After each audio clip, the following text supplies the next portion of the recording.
हैं आप सभी। उम्मीद करते हैं कि आप लोग ठीक होंगे। जैसा कि आप सबों को मैंने पहले ही बता दिया था कि आप लोगों का जो है एसएससी सीएचएसएल का नोटिफिकेशन 23 को आना है। एसएससी अपने वादे के मुताबिक 23 तारीख को जो है नोटिफिकेशन दे करके वो आप लोगों को चौंका दिया है और बोल दिया है कि जो हम टाइम दे दिए मतलब दे दिए।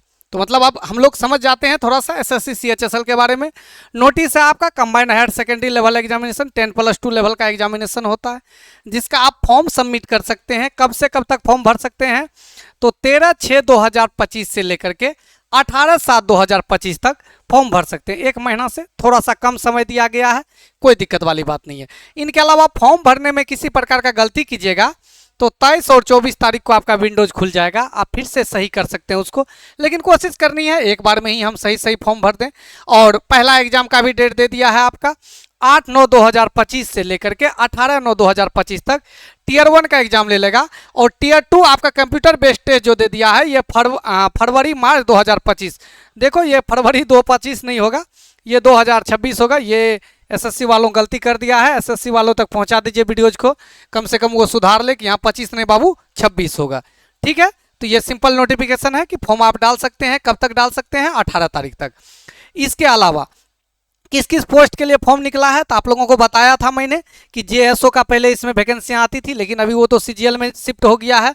तो अभी आपके पास 3 है, एक आपका एलडीसी है, एक आपका जेएसओ है और डाटा एंट्री ऑपरेटर में 2 आपका है, एक डीईओ है और आपका एक क्या है आपका ग्रेड ए है। तो यानी आपके टोटल जो है 4 प्रकार के पोस्ट हैं। 4 प्रकार के लिए 3 ही बोला जाए डीओ लगा करके 3 प्रकार के पोस्ट के लिए वैकेंसियां निकली है। टोटल कितना वैकेंसियां हैं? 3131। ये आपका टेंटेटिव वैकेंसियां हैं। आगे चल करके ये वैकेंसियां आपका 100% बढ़ना ही बढ़ना है। ठीक है, 3131 आपकी क्या है टोटल वैकेंसियां आई हुई है। ठीक है, इसके अलावा जो है इसको सारे लोग इसको क्या कर सकते हैं, आसानी से फॉर्म को भर सकते हैं। फॉर्म भरने के लिए क्या होना चाहिए? आप इंडियन होना चाहिए। ठीक है, as subject of Nepal. Nepal और भूटान के लिए भी कुछ दिया गया है, लेकिन इसमें हमको नहीं लगता किसी को कोई दिक्कत होगा। कोई नेपाल से या भूटान से हमारी वीडियोस देख रहे होंगे, सारे लोग इंडिया से ही होंगे। इंडियन जो भी हैं वो फॉर्म क्या कर सकते हैं, भर सकते हैं। अब सबसे बड़ी बात है एज का। एज के बारे में समझ लीजिए थोड़ा सा। आपका एज जो काउंट किया जा रहा है वो 1/1/2026 से 2026 यानी आने वाला 2026 से आपका एज काउंट किया जा रहा है। और आपका एज जो होना चाहिए वो 18 से 27 साल के होना चाहिए। 18 से 27 साल, या ऐसे समझ सकते हो दूसरा भाषा में, आपका जन्म जो है 1-2 तारीख महीना 1/1999 से पहले नहीं होना चाहिए और 1/1/2018 के बाद नहीं होना चाहिए। मतलब ये दोनों के बीच में ही आपका एज होना चाहिए।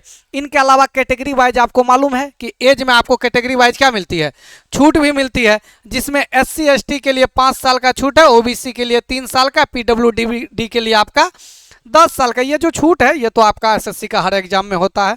ये तो आपका वही सारा कुछ है जो पीछे का है कि यदि आप छूट लेना चाहते हैं तो आपको क्या करना पड़ेगा, छूट लेना चाहते हैं तो आपको उनका सर्टिफिकेट देना पड़ेगा। इसके बाद है कि आपका एजुकेशन क्वालिफिकेशन क्या होना चाहिए। एजुकेशन क्वालिफिकेशन क्या होना चाहिए? तो केवल और केवल एक पोस्ट है डाटा एंट्री ऑपरेटर डीओ और ग्रेड ए के लिए।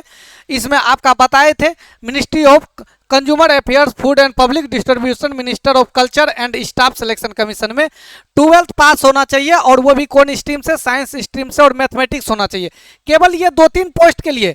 इसके अलावा बाकी सारे पोस्ट के लिए, एलडीसी के सारे पोस्ट, जेएसओ के लिए सारे पोस्ट, डीईओ के सारे पोस्ट के लिए या ग्रेड ए के सारे पोस्ट के लिए, अदर डिपार्टमेंट के लिए आपको केवल और केवल 12th स्टैंडर्ड पास होना चाहिए या इसी के समकक्ष, इसी के इक्विवेलेंट कोई भी डिग्री आपका जिसका वैल्यू आपका 12वीं के बराबर है, आप इस फॉर्म को क्या कर सकते हैं, डाल सकते हैं। केवल और केवल ये 2-3 मंत्रालय ऐसा है जिसमें आप फॉर्म नहीं डाल सकते हैं यदि आपका 12th में साइंस के साथ मैथ नहीं है। बस ये 2-3 मंत्रालय, बाकी सारे पोस्ट के लिए हमको लगता है कि 3100 में बताया जाए तो 100 पोस्ट ऐसा होगा जिसके लिए जिसका मैथ है और साइंस था, साइंस में मैथ था, वही डाल सकता है। बाकी सारे पोस्ट के लिए सभी कोई फॉर्म डाल सकते हो, केवल और केवल 12th पास आउट हो, चाहे आप साइंस से हो, चाहे आर्ट्स से हो, चाहे कॉमर्स से हो, केवल और केवल क्या होना चाहिए, पास होना चाहिए। इस पॉइंट पे हम इसलिए ज़्यादा जोर दे रहे हैं कि विद्यार्थी सबका दिमाग में घुस जाता हो ये तो साइंस वाला के लिए। अरे बाबू, सब पोस्ट नहीं, मात्र 2 पोस्ट, बहुत सारे डिपार्टमेंट इसमें आते हैं।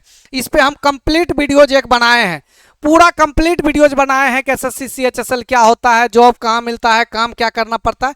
उस वीडियोज का लिंक जो है हम इस वीडियोज के डिस्क्रिप्शन में डाल देंगे, एक बार वहां से वॉच कर लीजिएगा और अच्छे ढंग से क्या कर पाइएगा, समझ पाइएगा। वैसे 89 पेज का ये पूरा नोटिफिकेशन है, इसको हम तनु एकेडमिक आपका टेलीग्राम चैनल है उसमें भी डलवा देंगे, लेकिन अभी थोड़ा थोड़ा समझ लीजिए जो मोटा मोटी बात हम समझाना चाह रहे हैं कि इनको अप्लाई कर सकते हैं। अप्लाई कहाँ से करेंगे, वही एसएससी का जो आपका वेबसाइट है ssc.gov.in, तो यहाँ पे जाकर के आप क्या कर सकते हैं, इस फॉर्म को अप्लाई कर सकते हैं। जो भी 12th पास आउट है वो डिग्री उग्री सारा कुछ आपको बता ही दिए हैं, और डिग्री में भी आपका रिजल्ट जो है 1/1/2026 तक आ जाने चाहिए। हमको लगता है जो 12वीं का एग्जाम दे दिए होंगे उसका रिजल्ट तो हर हाल में 2026 तक में आ ही जाना है, तो वो सारे कोई भर सकते हैं। बाकी फॉर्म का फीस कितना लगता है, तो आपको मालूम है एसएससी के एग्जाम में, आपको मालूम है कि एसएससी के एग्जाम में केवल और केवल जनरल वालों के लिए और ओबीसी वालों के लिए मेल कैंडिडेट को यानी पुरुष कैंडिडेट को केवल 100 रुपया लगता है। बाकी एससी एसटी कैंडिडेट को 1 भी रुपया नहीं लगता है मेल में, और फीमेल में आप किसी भी कास्ट से हैं, किसी भी जाति से हैं, तो फीमेल को तो 1 भी रुपया नहीं लगता है, तो मतलब 100 रुपया आपका मात्र चार्ज है। ठीक है, इसके बाद हम लोग बात कर लेते हैं आगे जो आपका एग्जाम का है, तो एग्जाम का सेंटर का बात कर लेते हैं। तो आपको मालूम है कि एसएससी आपको अपने हिसाब से सेंटर लेने के लिए देती है, तो आप टोटल सेंटर में से 3 सेंटर को, आप टोटल सेंटर में से कोई भी 3 सेंटर को आप अपने हिसाब से क्या कर सकते हैं, चूज कर सकते हैं। जैसे भागलपुर, मुजफ्फरपुर, पटना, गया, आगरा, बरेली, गोरखपुर, ये सब है। आप वाराणसी, जहां भी लेना चाहेंगे आप 3 सेंटर आप अपने हिसाब से ले लेंगे, वही 3 सेंटर में से कोई एक सेंटर हो जाएगा। तो ये पूरा कंप्लीट आपका सेंटर का लिस्ट है। इसके बाद है कि सर सिलेक्शन प्रोसेस क्या होता है इसका, तो आपको बताए भी थे पूरा डिटेल में कि स्कीम्स ऑफ एग्जाम जो इसका होता है वो टोटल आपका 3 भाग में बढ़ता है। पहला टियर 1 होता है, दूसरा टियर 2 होता है, तीसरा आपका स्किल टेस्ट या टाइपिंग टेस्ट बोल सकते हैं, वो आपका होता है। टियर 1 केवल पास होना होता है, टियर 2 के हिसाब से आपका मेरिट बनता है, और फिर टियर 3 आपका स्किल टेस्ट तब लिया जाता है। टियर 3 बोलिए या तीसरा एग्जाम जो बोलिए, या उसको स्किल टेस्ट बोलिए। प्री एग्जाम में क्या पूछा जाता है, इंग्लिश का क्वेश्चन आता है, रीजनिंग का क्वेश्चन आता है, मैथ का क्वेश्चन आता है, जनरल अवेयरनेस यानी जीके जीएस आता है। 25 क्वेश्चन, एक question 2 marks, 50 25 50 25 question 50 marks, 25 question 50 marks, total 100 question रहेगा और 200 मार्क्स का पूछा जाएगा। और एक घंटा में आपको क्वेश्चन को क्या करना पड़ेगा 1 घंटा में आप क्वेश्चन को कर देंगे। यदि आप टियर 1 पास कर गए, केवल ये पासिंग करना है, केवल इसमें पास करना है, तब इसके बाद जो आपका टियर 2 होगा, टियर 2 आपका सेक्शन वाइज बट करके रहता है। पहला सेक्शन खुलेगा जिसमें मैथ और रीजनिंग का 30-30 प्रश्न रहेंगे, टोटल 60 प्रश्न, एक क्वेश्चन 3 मार्क्स के 180 मार्क्स।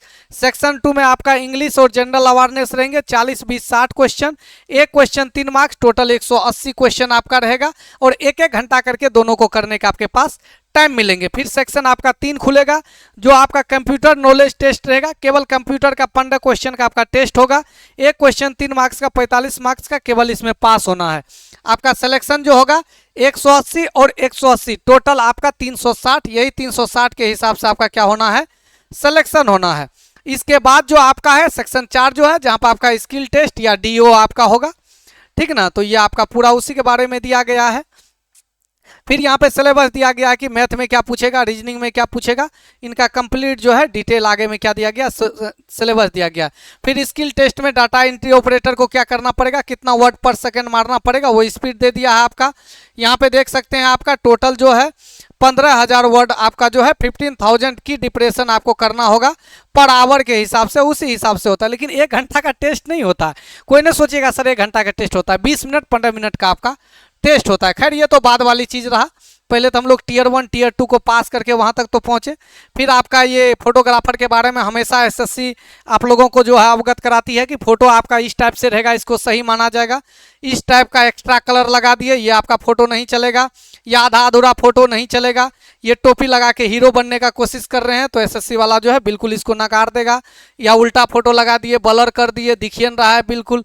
चश्मा लगा लिए, आप यदि पहले से भी चश्मा लगाते हैं, चश्मा यदि आप पहले से भी लगाते हैं फिर भी फोटो खिंचाएंगे तो चश्मा खोल करके फोटो डालेंगे, ठीक है, इस चीज़ का ख्याल रखिएगा, बहुत गलती करता है। या आधा अधूरा फोटो इधर डाल दिया, या देख रहा है देखो उधर देख रहा है बाहर की तरफ और जो है फोटो डाल दिया, तो ये सब फोटो आपका नहीं चलेगा। ठीक है, बाकी यही सारा कुछ था। आपको तो इसके बाद तो मालूम ही है कि एसएससी का बाकी सारा कुछ जो होता है कॉपी पेस्ट होता है। तो मोटा मोटी बात हुआ, एसएससी सीएचएसएल का वैकेंसी आउट हो गई है। 3131 वैकेंसियां हैं। आज 23 तारीख से, आज से फॉर्म इसका भरना आप लोग शुरू कर सकते हैं।